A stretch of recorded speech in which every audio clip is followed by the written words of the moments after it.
What's going on, dudes and dudettes? So USC football did finally hire their strength and conditioning coach, a new one already. His name is Trumain Carroll. I believe he was from Kansas State.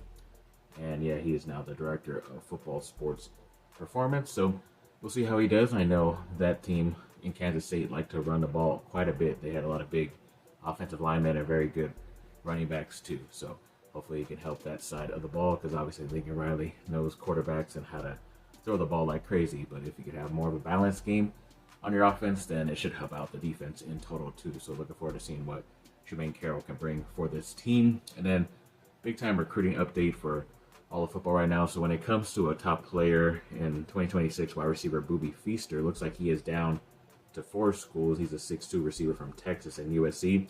Made that list. I was kind of surprised because I thought they were kind of out of the running, but just recently too, Luke Heward and Dennis Simmons, a couple of the offensive coaches were, there for an in-home visit.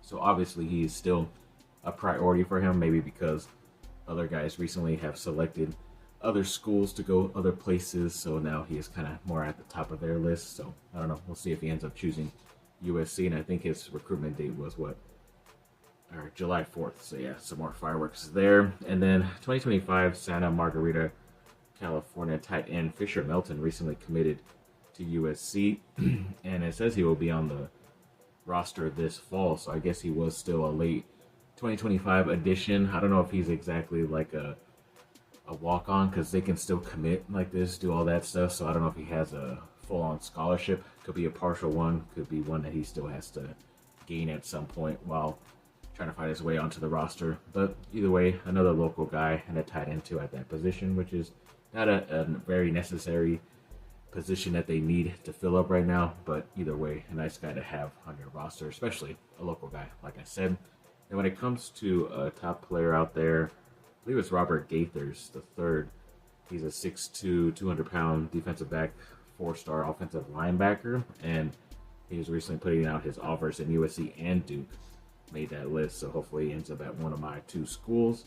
And a top 5 for Zach Groves, who I recently talked about him visiting USC coming up soon. He's a 4-star, but looks like he released a top 5 and USC is still on that list. So that's at least some positive news for him heading into his visit. And then a 3-star nickel slash safety slash linebacker from Arizona and Nico Jandrau in 2026. Looks like he put USC in his top 5. So looking forward to seeing where he ends up. And then a couple of coaches still out on the road right now. Eric Henderson, the defensive line coach, is visiting the 4-star edge Kamari Brooks. So yeah, big time stuff happening for USC. I know a couple of both the offense and defensive side. Some of those coaches are out there in Hawaii trying to get Malachi Lee, the offensive lineman, and Talanoa Ely, who recently transferred from SoCal, out there back to his homeland in Hawaii. So hopefully they're able to land commitments from those guys soon. Another ex-USC player, Bryson Shaw, the safety, is invited to the New York Giants mini camp, the rookie one, so congrats to him. And then House of Victory signed offensive lineman, freshman and Aaron Dunn, so congrats to him. And then USC basketball did officially sign Rodney Rice, that guard from Maryland, so that's a pretty big-time pickup.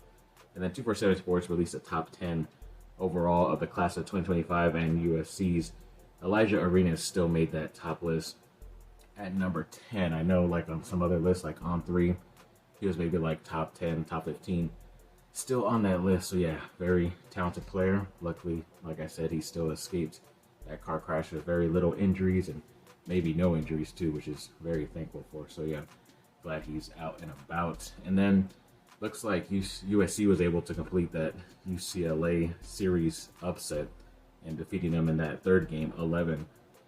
And then this week, the start of it, they were finally ranked in the top 25. I don't know what took the committee so long, but congrats to those guys. And then the men's tennis team last week defeated ASU 4-0. And then they got word that they were in the NCAA tournament to face against, actually, that was the first game against ASU. So yeah, they got news that they were in the NCAA tournament, defeated ASU. And then in the next game, in the round of 32, they defeated San Diego, which was considered an upset, which is pretty cool. And they advanced next week into the round of 16 to play against their rival UCLA. So, of course, that's going to be a big-time matchup. And then the men's tennis team made the NCAA tournament as a 9 seed. So, and they're going to be playing out there in Tallahassee. So it's like Florida State is most likely hosting them. So good luck to all those guys. I know a lot of tournaments and stuff for a lot of these like Olympic sports are coming to an end into the tournament, like all the tennis sides and some of those other sports too. So hopefully I'll be able to have a USC Olympics update at some point over the next couple of days. So thanks for watching, people. Like and subscribe, comment down below. Let me know what y'all think. Have a great rest of your day. Bye. Fight on.